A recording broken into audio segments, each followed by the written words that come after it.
हजरत शुएब अलैहिस्सलाम ने कहा, वह अजनबी कौन थे जिसने तुम्हारे साथ इतनी नेकी की? अच्छा, तुम दोनों में से कोई जाकर देखो, अगर वह अभी भी बैठा है तो उसे बुलाकर हमारे घर ले आओ।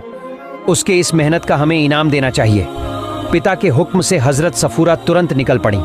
उन्होंने जाकर देखा कि हजरत मूसा अलैहिस्सलाम अब भी उसी पेड़ की छांव में बैठे हैं। सफूरा हल्की मुस्कान के साथ उनके पास पहुंची और कहा, जनाब, मेरे पिता ने आपको हमारे घर चलने का निमंत्रण दिया है। यह सुनकर हजरत मूसा अलैहिस्सलाम बिना देर किए उठ खड़े हुए और सफूरा के साथ चलने लगे। पहले सफूरा रास्ता दिखाने के लिए आगे बढ़ी, मगर हजरत मूसा अलैहिस्सलाम ने विनम्रता से कहा, ऐ सम्माननीय महिला, आप मेरे पीछे चलिए, मैं आपके आगे चल हूं, क्योंकि मेरी नजर आपके पैरों पर पड़ सकती है और मैं नहीं चाहता कि किसी अजनबी औरत की सुंदरता को देखूं। सफूरा ने मुस्कुराकर जवाब दिया, जनाब, लेकिन आप तो हमारे घर का रास्ता नहीं जानते, इसलिए मैं आगे चल रही हूं। हजरत मूसा अलैहिस्सलाम ने सफूरा से कहा, मैं तुम्हारे आगे चलता रहूंगा। अगर मैं रास्ता भूल गया या कहीं गलत दिशा में चला गया तो तुम पीछे से मुझे आवाज देकर सही रास्ता बता देना। यह सुनकर सफूरा उनके पीछे चलने लगी। उसी वक्त सफूरा के दिल में यह बात बैठ गई कि यह युवक बेहद चरित्रवान और प्रतिष्ठित है। चलते चलते दोनों हजरत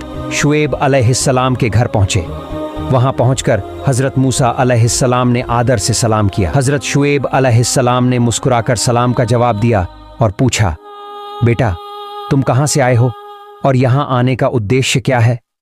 हजरत मूसा अलैहिस्सलाम ने सारा हाल विस्तार से बयान किया। उनकी बातें सुनकर हजरत शुएब अलैहिस्सलाम ने बोले, तुम पर अल्लाह की रहमत हो, बेफिक्र रहो, अब तुम सुरक्षित हो। जालिम अब तुम्हारा कुछ नहीं बिगाड़ सकते। फिर उन्होंने कहा, आओ बेटा, खाना खा लो। लेकिन हजरत मूसा अलैहिस्सलाम ने विनम्रता से कहा, जनाब, मैं किसी मेहनत के बदले खाना नहीं लेना चाहता। हजरत शुएब अलैहिस्सलाम मुस्कुराए और बोले, मैं तुम्हें मेहनत के बदले खाने को नहीं कह रहा हूं, बल्कि यह तो मेरा और मेरे पूर्वजों का तरीका है कि हम मेहमानों का ख्याल रखते हैं। यह सुनकर हजरत मूसा अलैहिस्सलाम राजी हो गए और खाने के बाद वहीं ठहर गए। इस बीच हजरत शुएब अलैहिस्सलाम अपनी बेटियों से हजरत मूसा अलैहिस्सलाम के बारे में बात करने लगे।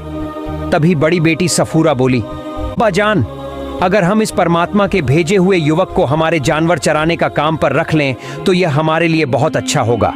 वह ताकतवर भी है, मेहनती भी और भरोसेमंद भी। बेटी की बात सुनकर हजरत शुएब अलैहिस्सलाम ने पूछा, बेटी, कुएं से पानी निकालकर तुमने उसकी ताकत और मेहनत तो देखी, लेकिन वह चरित्रवान और विश्वस्त है, इसका सबूत क्या है? सफूरा ने आदर से जवाब दिया, अब्बा जान, जब मैं उसे घर लाने गई थी तभी मुझे उसके चरित्र का सबूत मिल गया। यह सुनकर हजरत शुएब अलैहिस्सलाम बोले, ठीक है बेटी, मैं तुम्हारे प्रस्ताव पर विचार करूंगा। हजरत मूसा अलैहिस्सलाम कुछ दिन वहीं ठहर गए। इस दौरान हजरत शुएब अलैहिस्सलाम ने उनकी शक्ल पर स्वर्गीय नूर देखा और समझ गए कि यह युवक एक दिन अल्लाह का नबी बनकर मान्यता पाएगा।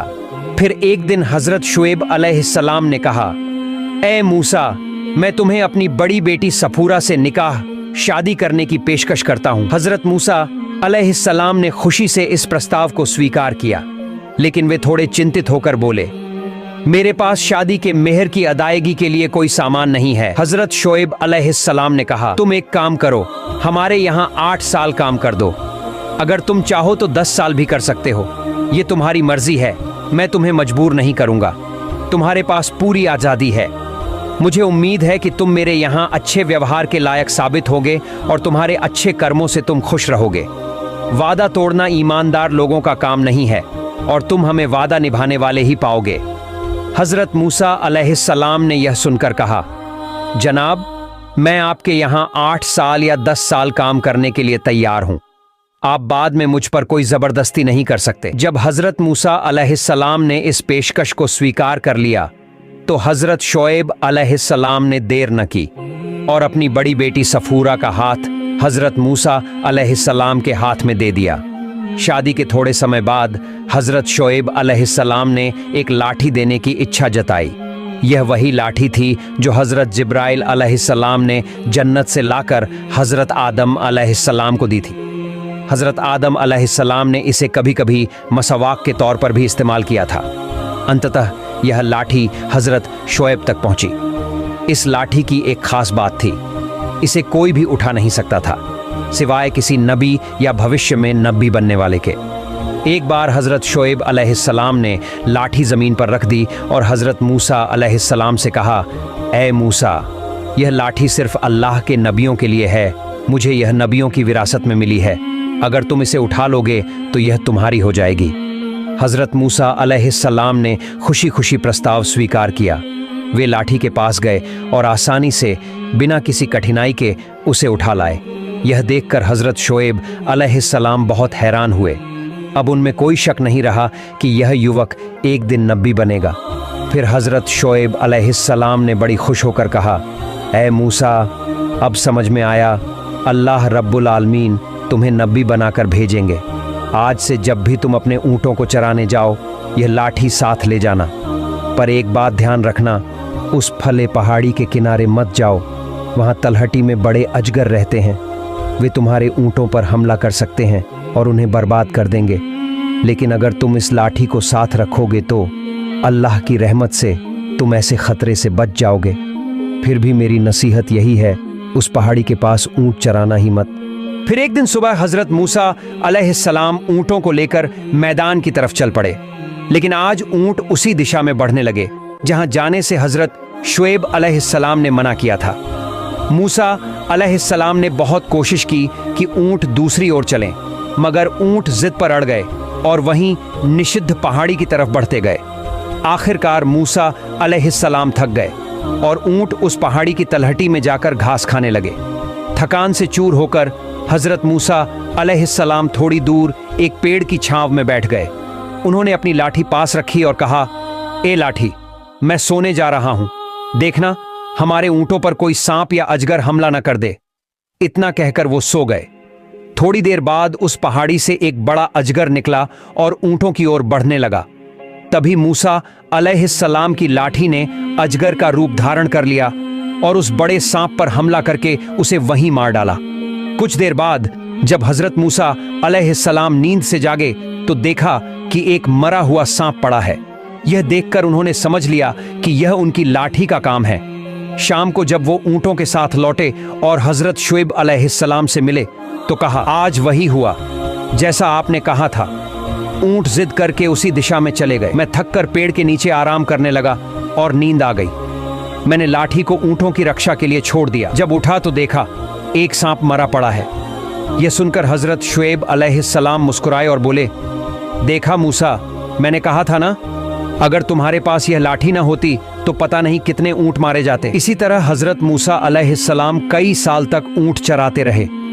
4 साल बीत गए। 5वें साल शोएब अलैहिस्सलाम ने कहा, ए मूसा, इस साल मेरे ऊँट जितने भी नर बच्चे देंगे सब तुम्हें मिलेंगे। अल्लाह की शक्ति देखो, उस साल सारे ऊँटों ने सिर्फ नर बच्चे ही जन्मे।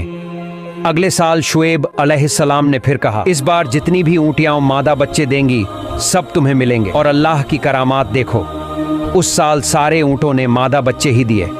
फिर शोएब अलैहिस्सलाम खुशी खुशी सारे ऊँट के बच्चे हजरत मूसा अलैहिस्सलाम को दे दिए। और फिर एक साल हजरत शोएब अलैहिस्सलाम ने सोचा, इस साल अगर मेरी बकरियां काले रंग के बच्चे देंगी तो सब मैं मूसा को दान कर दूंगा। और अल्लाह की क्या ही अद्भुत शक्ति है, उस साल सारी बकरियों ने सिर्फ और सिर्फ काले रंग के बच्चे ही दिए। शोएब अलैहिस्सलाम ने खुशी खुशी सारे बच्चे मूसा अलैहिस्सलाम को सौंप दिए। अगले साल शोएब अलैहिस्सलाम ने फिर कहा, इस बार जितने भी सफ़ेद रंग के बच्चे पैदा होंगे सब मैं मूसा को दे दूंगा। और देखिए अल्लाह की करामात, उस साल हर एक बकरी ने सिर्फ सफ़ेद रंग का बच्चा ही दिया। फिर वे सारे बच्चे भी मूसा अलैहिस्सलाम को दे दिए गए। इस तरह मूसा अलैहिस्सलाम की बकरियां शोएब अलैहिस्सलाम की बकरियों से दुगनी हो गईं। समय गुजरता गया। मूसा अलैहिस्सलाम ने 8 साल तक शोएब अलैहिस्सलाम के यहाँ काम किया। फिर अपनी खुशी से 2 साल और सेवा की। आखिरकार शोएब अलैहिस्सलाम ने कहा, ए मूसा, अब तुम अपनी पत्नी, अपने परिवार और अपनी सारी संपत्ति के साथ जहाँ चाहो जा सकते हो, और अगर चाहो तो यहीं रह सकते हो, मुझे कोई आपत्ति नहीं है। फिर मूसा अलैहिस्सलाम ने अपने परिवार, बच्चों और धन दौलत के साथ अपने देश लौटने का इरादा किया। और प्रिय दर्शकों, यही था हज़रत मूसा अलैहिस्सलाम की बरकतों से भरी शादी का कहानी। अल्लाह हमें इस घटना से सीखने और अपनी जिंदगी को सही राह पर चलाने की तौफीक अता